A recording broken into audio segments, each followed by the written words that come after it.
The movie opens over the burning skies of Europe in World War II, 1944. An American bomber aircraft, B-17, is shot down and crashes in the German countryside. The crew is forced to fend for themselves until they can make their way to the front line and find rescue. Army gunner Will Spaulding is ordered to go into a nearby house's attic with a rifle and shoot a flare when the Nazis approach his crew. Will is specifically instructed to shoot the flare gun low so the Nazis don't get alerted. Upon entering the house, Will discovers the civilians who used to live there are all dead. He makes his way into the attic and gets in position. Soon after, Will notices something in the distance, and when looking through the scope, sees the Nazis coming their way. He quickly takes out the flare gun and shoots it like instructed. The crew get the signal and hide. Meanwhile, the German soldiers, led by an imperious SS officer, Colonel Martin Bach, arrive at the house Will is hiding in. Two soldiers get inside to inspect and decide to just randomly shoot the attic. With no response, the soldiers leave the area. Luckily, Will didn't sustain any injuries and gets back to his position as the Nazis make their way to the crashed aircraft. Shortly after, Colonel Bach steps out of the tank and asks how many of them are in hiding,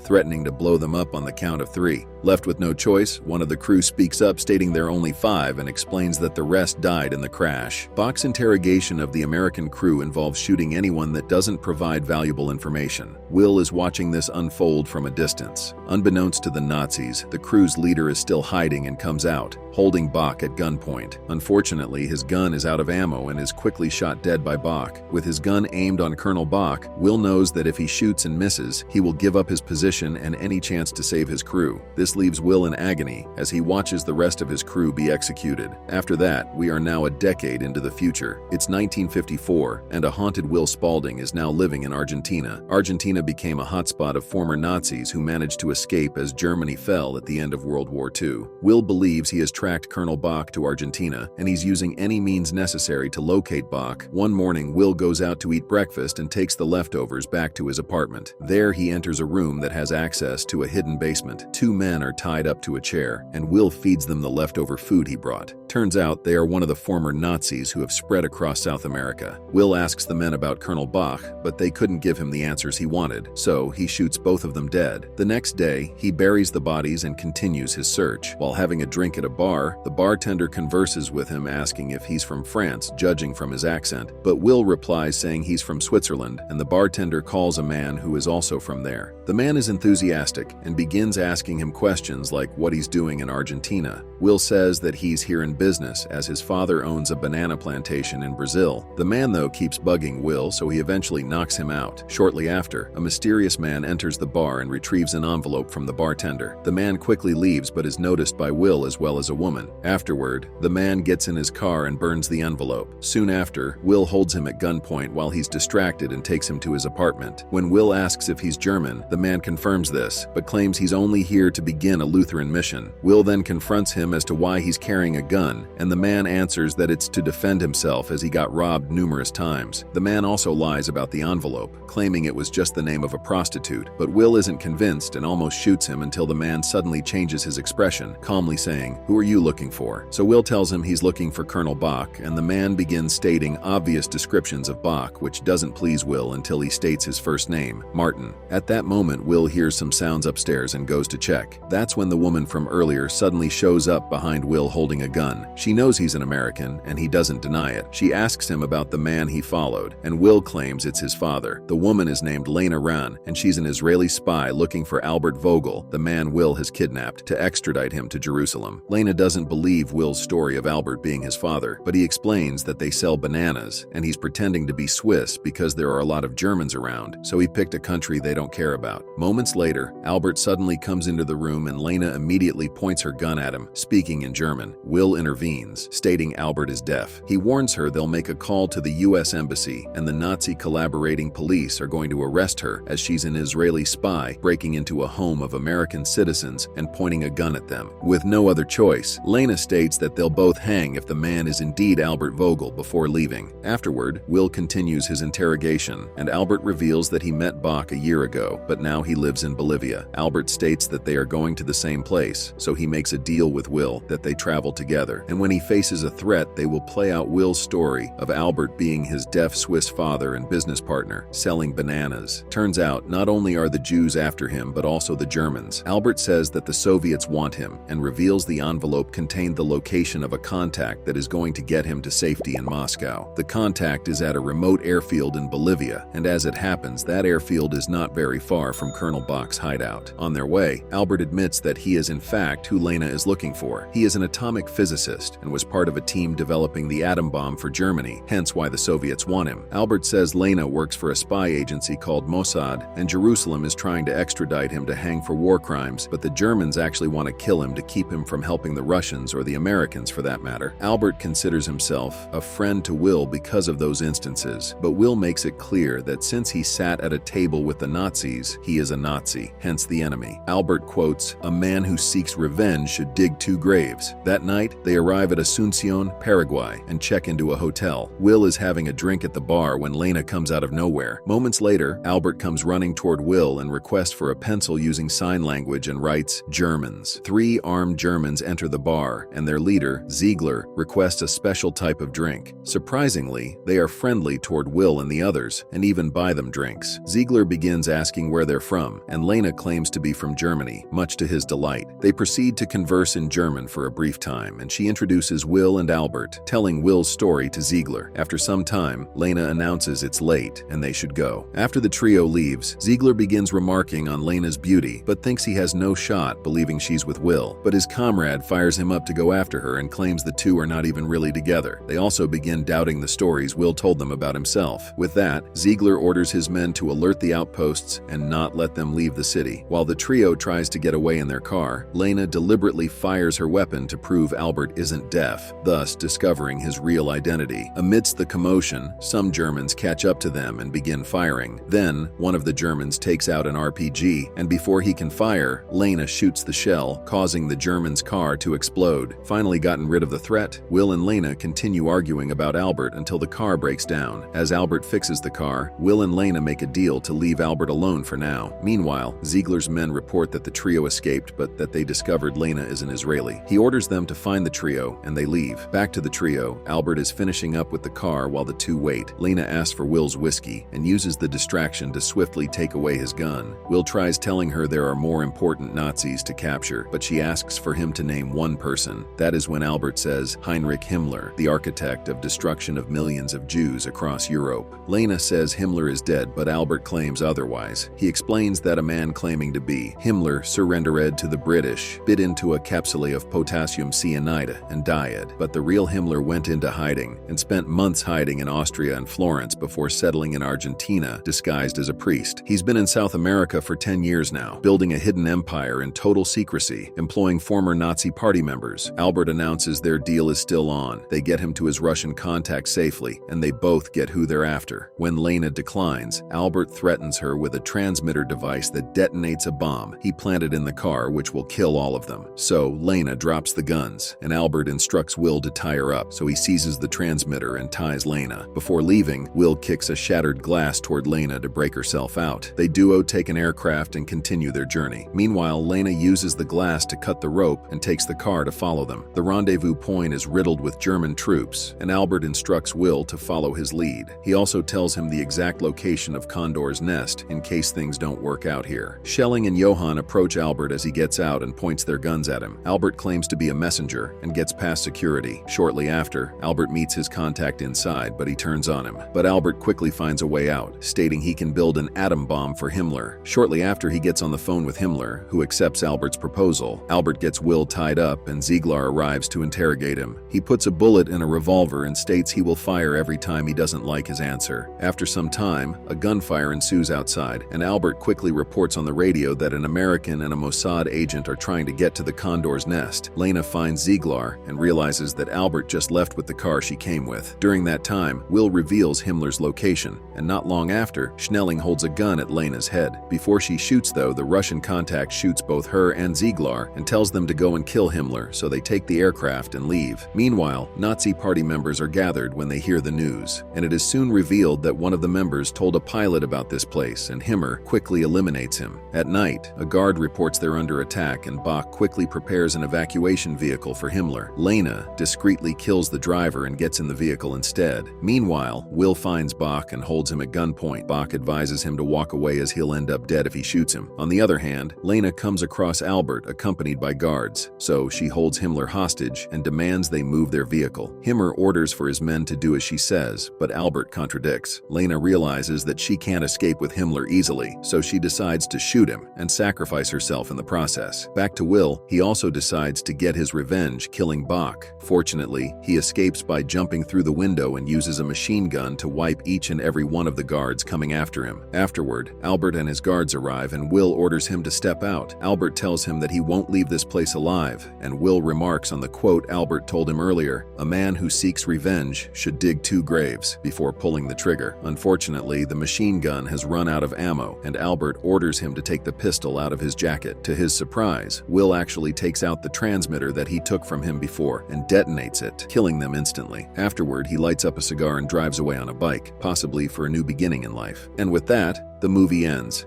We hope you enjoyed our video. Watch the next recaps on the screen and don't forget to subscribe for more amazing recaps. See you in the next one.